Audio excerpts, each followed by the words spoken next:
cómo sí y cómo no diversificar en las inversiones inmobiliarias. ¿Qué dicen los estudios acerca de las buenas prácticas? ¿Cuáles deberían ser esas estrategias correctas para yo ir conformando un portafolio de inversiones que el riesgo baje, pero la rentabilidad en lo posible no se perjudique? Pues eso es lo que va a aprender en esta sección, en este video.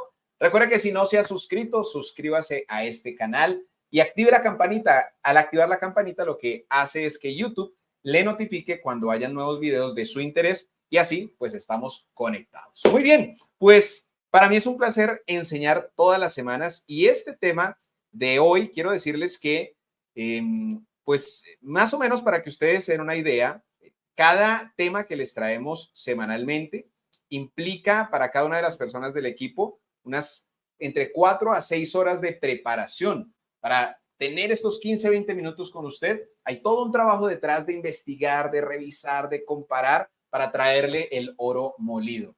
Y pues quiero decirles que vamos a aprender aquí pasos muy prácticos para que usted al final de este video pues no tenga más dudas de si esa siguiente inversión inmobiliaria que usted está planeando le conviene o no le conviene desde su estrategia de inversión inmobiliaria.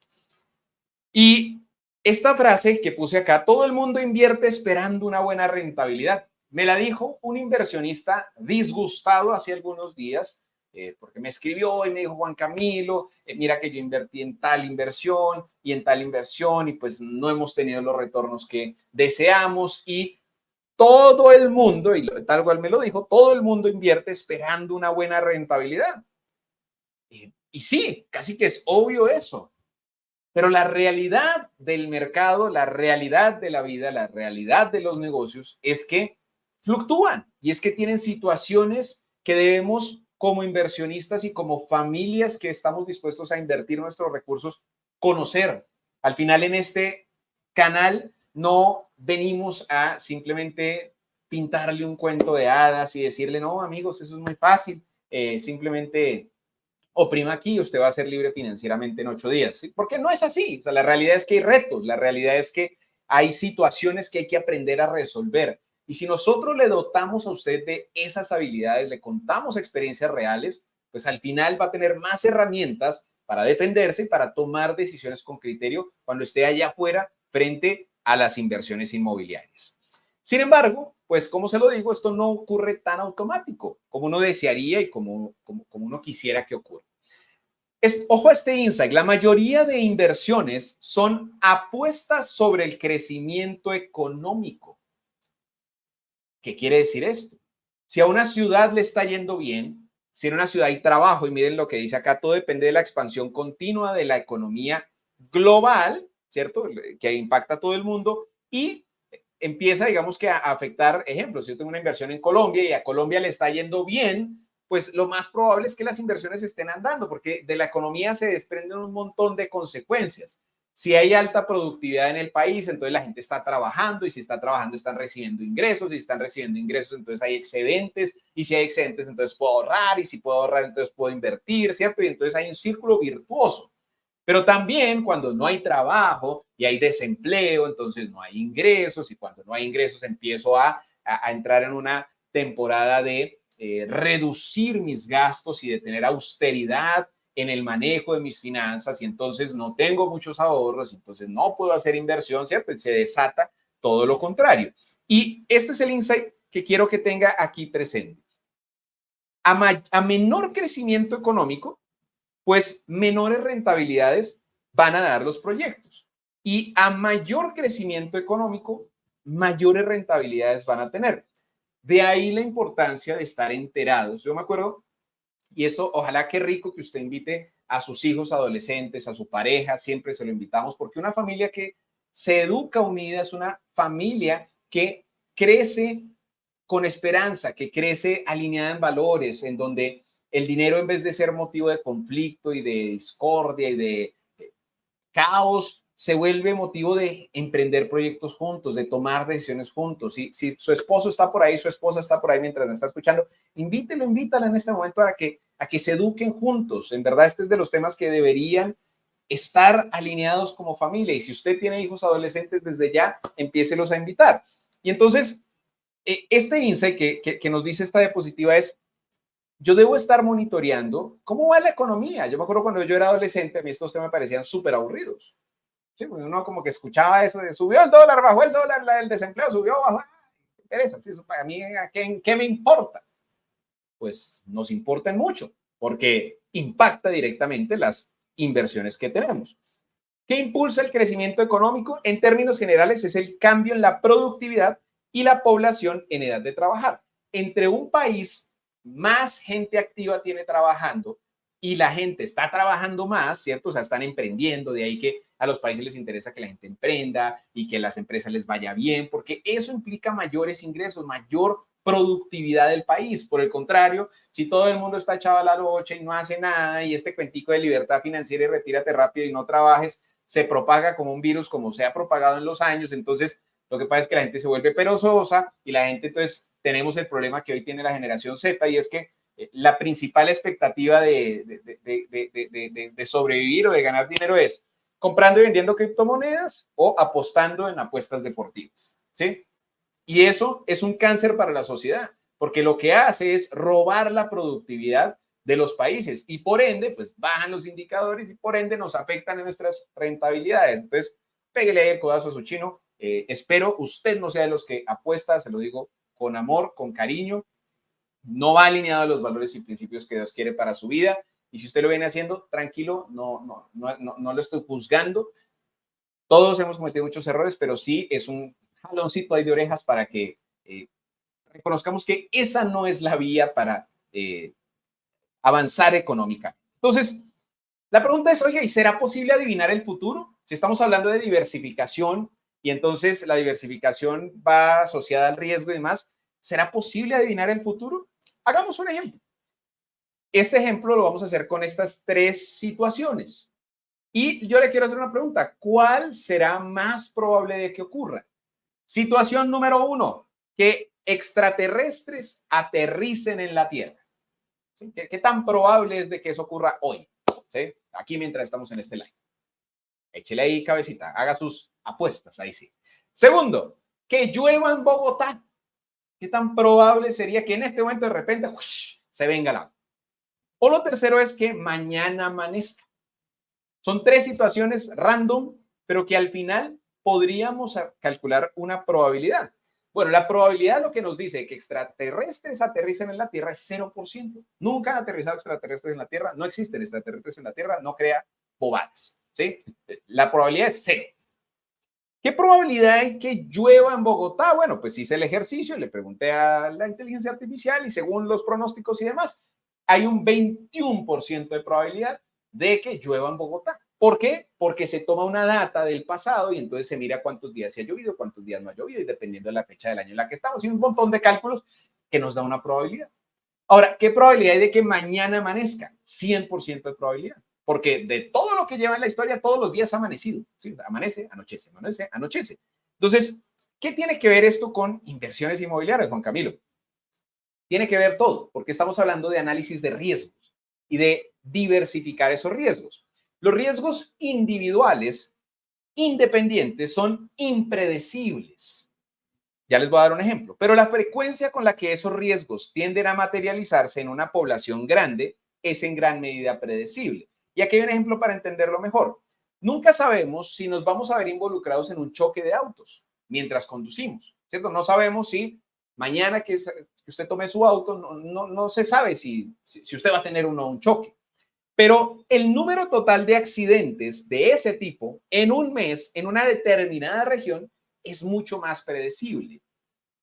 Y entonces vamos entendiendo de dónde salen los análisis de probabilidades y de riesgos. Y resulta que eso tiene un nombre. De ahí nace un concepto que se llama el concepto de riesgo compartido. Esto a través de esta parte de la información que le estoy extrayendo es extraído de un estudio, de un paper que publicó Harvard School. Ahí abajo pues ven los autores. Entonces, podemos protegernos del impacto potencialmente devastador de los riesgos individuales, agrupándolos y compartiendo su costo con otros. ¿Qué quiere decir? Si yo tengo 3 inversiones inmobiliarias, casa 1, casa 2 y casa 3, por ahora no, ahorita vamos a ver más detalle, pero esas 3 casas, vamos a asumir que la casa 1 tiene un riesgo X de un número, la casa 2 tiene otro tipo de riesgo y la casa 3 tiene otro tipo de riesgo, por dónde están ubicadas, por el tipo de negocio que estoy haciendo allí, por, en fin, el año en la que se construyó, etcétera, etcétera, etcétera. Al agrupar estas 3 casas en un solo portafolio, lo que hago es, de cierta manera, equilibrar riesgos.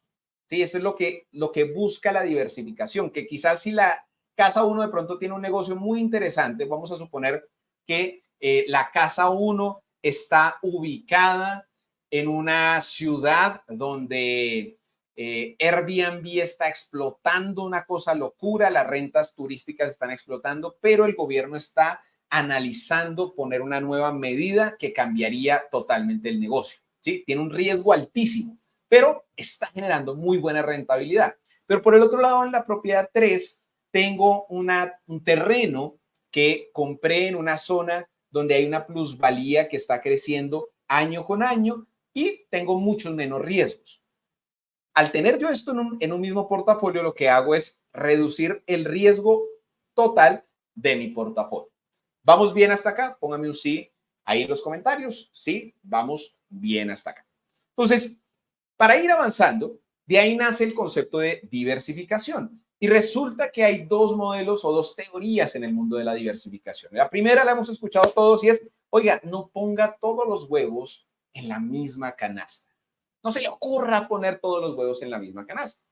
Pero resulta que hay un modelo 2 que dice todo lo contrario. Oiga, ponga todos los huevos en una canasta y cuídelos. Esto lo asociaría más a un especialícese, ¿sí? La teoría 1 lo que nos dice es pique aquí, pique allá y arme un salpicón para que no tenga nada de riesgo, en teoría, ¿sí? O tenga menos riesgo. Y la segunda lo que dice, no, especialícese en una sola cosa y cuide, especialícese, profesionalícese en ese único tema. Ahora, la realidad es que ¿cuál será el mejor?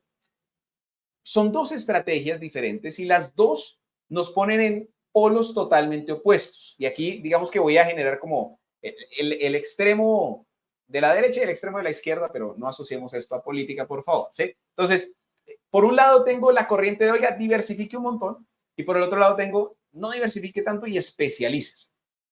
Usted y su estrategia pueden ubicarse no necesariamente en ninguno de los 2 extremos, sino que usted puede graduar, llamémoslo así, hacia qué lado quiere jalar más usted. Pero veamos el cómo hacer. La diversificación siempre ayuda a reducir el riesgo de todo el portafolio, pero ojo, no necesariamente a aumentar la rentabilidad. Una cosa es el riesgo y otra cosa es la rentabilidad. Puede que yo haga estrategias de diversificación para bajar el riesgo, pero puede que eso también implique bajar la rentabilidad. No necesariamente me va a subir la rentabilidad. Entonces es importante que lo tenga en cuenta, que lo considere al momento de tomar sus decisiones. Sin embargo, hay una cruda realidad. Esta gráfica que les pongo acá es lo que para la gran mayoría de inversionistas representa a hoy su resultado inmobiliario. La torta azul es el ingreso que le produce su salario o su negocio, su fuente principal de ingresos. Y el pedacito de torta rojo, para la gran mayoría de inversionistas, es lo que representa los ingresos que le produce sus ahorros invertidos. ¿Qué quiere decir esto? Si nos fijamos, el porcentaje que producen las inversiones para la gran mayoría de inversionistas es muy poquito con respecto al ingreso que le produce su salario. Claro, lo que uno busca es que con el pasar del tiempo ese pedacito de la torta roja vaya aumentando. Pero si tenemos a hoy esa realidad, la pregunta es, ¿realmente habrá un impacto trascendental al yo ponerme a diversificar un montón?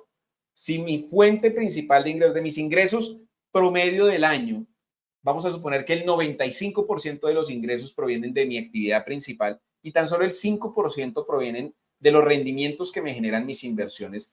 ¿Será inteligente hacer esto de la izquierda? Y es que este pedacito, se fijan, está atomizado en un montón de pedacitos. Y entonces tengo aquí, porque me meto a cuánto curso, cuánto video, cuánta cosa. Entonces, por un lado me dicen, no, ahorren cuentas de alto rendimiento. Entonces meto un pedacito en Lulo Bank. Y por otro lado dicen, no, que los CDT son buenos, entonces saca un CDT de 500.000 pesitos. Y por otro lado, no, invierta en estas plataformas de bienes raíces desde $1, medio dólar, un centavo, medio centavo, ¿sí? Y entonces tengo 45.785 inversiones, pero con $3 en cada una. Yo quiero decirles mi cruda opinión y experiencia personal y acompañando a más de 1.800 inversionistas hasta hoy a invertir y demás, es que eso no funciona. No funciona, eso no genera resultados. Eso es lo que genera, ahorita lo vamos a hacer un término que genera más caos, ¿sí? Entonces, para la mayoría de personas, no hace mayor sentido pensar en diversificar. Esa es una primera noticia que le tengo a usted. Para la mayoría de inversionistas no hace sentido pensar demasiado en diversificar. El foco realmente debería estar en aumentar sus ingresos, si esta es su realidad en este momento. Su foco debería estar pensado y su, no, su 80-20 debería estar enfocado en cómo aumento mis ingresos, cómo aumento mis ingresos. ¿Para qué? Para que ese aumentar mis ingresos combinado con inteligencia financiera y aquí aplicándolo a qué? A que al usted aumentar los ingresos, no aumente su costo de vida, sino que le genere más excedente. Por ende, ese mayor excedente pueda invertirle más dinero a sus inversiones y ese pedacito que hoy en día vemos como rojo, entonces sí empiece a crecer. Y cuando eso empiece a crecer, entonces sí habrá sentido diversificar. Y aquí se lo pongo, diversificar cobra mayor sentido cuando aumentas de edad y cuando tu portafolio realmente ha crecido. Si hoy, miren, a veces yo pues todas las semanas hablo con inversionistas, tanto novatos como no tan, no, ya no novatos, pero muchas veces el inversionista novato, el inversionista primerizo, viene con todo el misticismo, ¿no? Es que yo quiero invertir y yo tengo las ganas y está súper esa energía, ¿cierto? Y cuando yo le digo, bueno, ¿cuánto tienes ahorrado? No, tengo $10,000, ¿sí? Yo sé que esto que voy a decir es poco alentador, pero en el mundo de las inversiones $10,000 es poco, aunque yo sé que lograrlos implica mucho, ¿sí? O sea, lo sé. Lograr tener $10,000 de ahorro implica harto trabajo, pero en el mundo de las inversiones es poco. Esos $10,000 no debería usted ponerse a diversificarlos. O sea, vuelvo al ejemplo, si esos $10,000 los vuelve usted 20 tipos de inversiones, 500, 5, 10, 8, 15, lo que va a lograr es este concepto que vamos a aprender. Diversification. Yo lo colombianicé o lo españolicé y sería algo así como diversifiempeoramiento. ¿Sí? Esa sería la traducción. Y es que les voy a leer textualmente la definición. Es el proceso de añadir inversiones a una cartera, a un portafolio, de forma que se agrave la relación riesgo-rendimiento. Se produce cuando se invierten demasiados activos con correlaciones similares que añaden un riesgo innecesario a una cartera, sin el beneficio de obtener mayores rendimientos. En pocas palabras, es cuando usted mismo se complica la vida metiéndose en un poco de inversiones, teniendo ahora que gestionar no una sola, tiene su trabajo, tiene su fuente de ingresos principal, pero ahora se metió a invertir. Y ese invertir, entonces ahora resulta que tiene 18 inversiones porque se puso a hacerle caso a todos los mentores que habían por allí y por acá. Y seguramente todos pueden que estén en lo cierto, pero lo que no es en lo cierto es hacerle caso a todos y hacer una mezcolanza de todos. No, elija usted cuál corriente, cuál tipo de activos, ahorita lo vamos a ver más en las estrategias prácticas, y a esa, cases en esa, mientras va creciendo, constancia y disciplina y enfoque. Cuando eso vaya creciendo, entonces quizás habrá sentido en aplicar alguna de las estrategias que ya les voy a explicar para añadir un segundo activo, una segunda inversión y así poco a poco sí ir diversificando, pero no en exceso. Ese es el mensaje uno de los mensajes que quiero que se lleve. Ten en cuenta que entre más tipos de activos tengas, requerirás mayor esfuerzo para analizarlos y para monitorearlos. Entonces, ¿qué tan diversificado quieres estar? ¿Quieres estar, digamos, hiperatomizado o no tan atomizado? Esa es una decisión que tú tienes que tomar. Pero yo lo que te voy a enseñar en este video es dos estrategias para definir tu estrategia de diversificación. La primera estrategia es la estrategia de descorrelación. ¿Qué es la estrategia de descorrelación? Es elige activos que no se afecten por las mismas variables. Ejemplo, Vamos a suponer que yo me especializo en compra y venta de terrenos, que es uno de los negocios que a mí me gusta mucho. Si yo compro y vendo terrenos, todos en el mismo municipio, en la misma ciudad, en la misma cuadra, en el mismo sector, pues una norma que apliquen, un suceso que ocurra en ese sector, va a afectar seguramente por igual a todos los activos. Esos serían activos correlacionados. Lo que nos dice la estrategia de diversificación es, oiga, considere invertir en activos descorrelacionados. Ejemplo, invertir en compra y venta de terrenos en una ciudad, en un sector, y me voy a otro país e invierto en hoteles. Sí, por poner un ejemplo. Son activos descorrelacionados. Seguramente lo que afecte a unos activos no va a afectar a los otros porque no tienen una relación directa. Esta es la primera estrategia, descorrelación. Y la segunda estrategia es la diversificación país. Mira lo interesante de este estudio que encontré. Un estudio realizado en 16 países con data desde 1999 hasta el año 2018. Se pusieron a analizar en estos 19 años, en estos 16 países, cómo se habían comportado las inversiones en bienes raíces para identificar cuál era la mejor manera de diversificar un portafolio en real estate, en bienes raíces. Y aquí, antes de darte la respuesta, te voy a hacer como un ojo, no caigas en esto. Y es en algo que se llama el sesgo doméstico. ¿Qué es el sesgo doméstico? Es la tendencia a invertir únicamente en el mercado local o invertir un porcentaje desproporcionado en él. Ejemplo, yo vivo en Medellín y yo solo invierto en Medellín. ¿Por qué? Porque Medellín es lo máximo, porque yo nací en Medellín, porque yo voy a morir en Medellín y porque mi familia es de Medellín. ¿Sí? O yo soy de Bogotá y yo solo voy a invertir en Bogotá porque Bogotá es lo máximo, porque Bogotá, Bogotá, Bogotá, Bogotá. Eso se llama el sesgo doméstico y es que me sesgo tanto a solo mi ubicación que me pierdo de la oportunidad de diversificar correctamente añadiendo un país más a mi portafolio. Y miren lo que haya este estudio. El estudio encontró que la diversificación país es mucho más segura que la diversificación en activos. A lo largo de 19 años, 16 países hicieron toda esa análisis y correlación y encontraron que es más seguro yo poner mi inversión en un país 1 y país 2 versus que en tipo de activo 1 y tipo de activo 2. Entonces, aquí yo le doy una sugerencia sencilla o le doy varias para este tema de diversificación país. Primero, al diversificar en otro país, debes tener en cuenta el histórico de fluctuación de esa moneda en particular. Vamos a suponer, usted es de Colombia como yo y va a invertir en un país como República Dominicana. ¿Sí? Que tengo entendido que es dólares.